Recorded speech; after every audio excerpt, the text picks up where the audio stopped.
Hey, joining us to talk about academic help for students, we have certified educational planner Jamie Dickinson here. Thanks so much for coming in. Thank you. I always feel like we learn so much when you stop by. And this is an important topic here. You know, we've been reporting on it in the news a lot lately, how during the pandemic a lot of kids really got behind academically. So what do you recommend to help students get to where they need to be? So we do an assessment on each student, and then we just try to come up with a plan to help them get back on track, because it's very difficult to just have an open thing to say everybody is behind, because that's actually not the case. Some kids flourished in online learning. True. I mean, but if there's any kid that had a learning difference or anything, it was such a struggle. Yeah.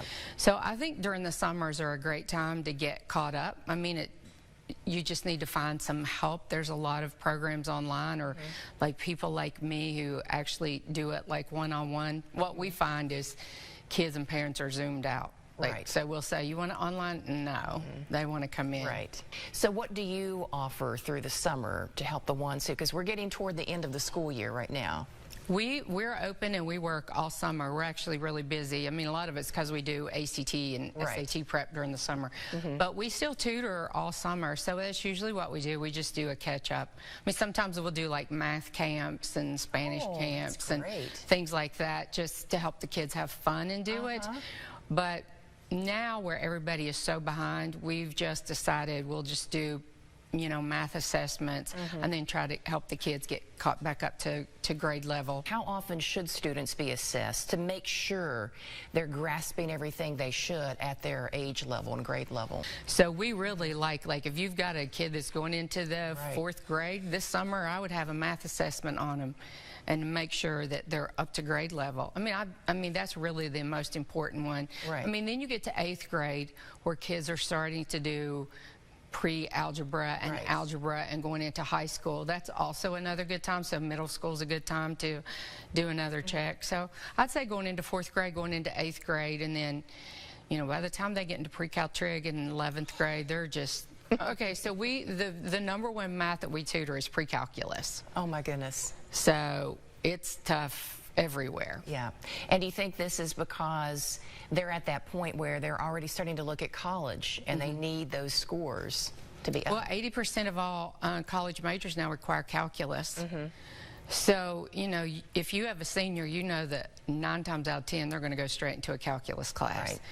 And so many kids will not take calculus. I mean, they'll take college algebra, and that's fine if their major is going to have college algebra. But if you've got a student that's going straight into calculus, it's either going to be pay me now or pay me later. You've got to understand calculus. So, and especially when people are looking for scholarships, you know, that's what people call about, like, we want to look for scholarships. Well, scholarship derives from the word scholar, which means good grades and good scores. True. But I've heard many college admissions officers say, you know, they look for calculus, they look for college English, they look for physics, they look for 3 or 4 years of foreign language. That's what they look for when they're going to give out major scholarships. And on that line, I want to touch on 2 things. One, your book.